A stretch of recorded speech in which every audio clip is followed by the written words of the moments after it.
සුබ දවසක් මේ දෙවෙනි වීඩියෝ එක. අපි දැන් ඉන්නේ වෙහෙරේ පොකුණ ගම්මානේ කිලෝමීටර 6-7ක් දුරට ඇවිල්ලා.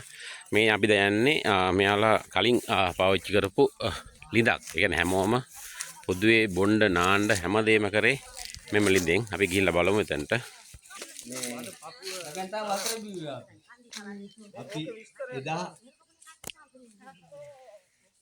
මේ කොහෙද අපි ඉන්නේ? අපි ඉන්නේ මාදුරෝ ජාතික වනෝද්‍යානයේ මහත්තයා. ඉතින් අපි මහවැලියට යන්න කලින් මේ ප්‍රදේශයේ තමයි ජීවත් වෙන්නේ. ඔව්. ඉතින් ඇත්තටම පුදුම සතුටක් ඇති වෙන්නේ හිතට. මිට අවුරුදු කීයක කලින්ද ඔයාලා ගියේ ඒතකොට? මේ අවුරුදු 40 කට කලින් තමයි මේ ප්‍රදේශයෙන් 42යි. ඉවත්ලා ගියේ.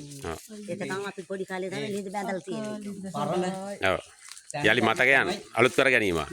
එතන මේක මොකද්ද මෙතන මේ ලිඳ මේ ඔයාලා හන්දිය මෙතන කියන ගම මේ ගමේ නම මේ හරියට කණ්ඩිය තලාව. පණ්ඩිය තලාව කියලා තමයි. එතන ඔයාලා මේකෙන් තමයි වතුර බිව්වේ නෑවේ කරේ. මේ ප්‍රදේශයේ බොහෝ දෙනෙක් ඔව්. මේ ලිඳට ඇවිත් තමයි වතුර ටික අරගෙන ඔව්. බෞද්ධයක්. බිව්වල පුතා නෑ වනේ මේ. යක් වතුර දිවේ නෑවේ මේකේ. ඒ වගේම කියනවා. අවුරුදු 40කට 50කට කලින් මෙයාලා පාවිච්චි කරපු වතුර බීපු නාපු සියලු දේම කරපු ලිඳ. අදටත් ජීවමානවම තියෙනවා. වතුර ටික පිරිසිදුව ජීවමානවම තියෙනවා.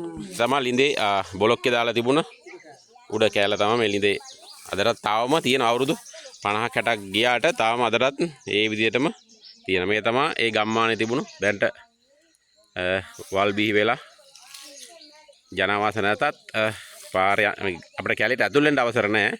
නමුත් අපි නැවත බලන්න යන අවස්ථාව ලබා දුන්නා අපට. මේ තමයි පැරණි ගම්මානේ.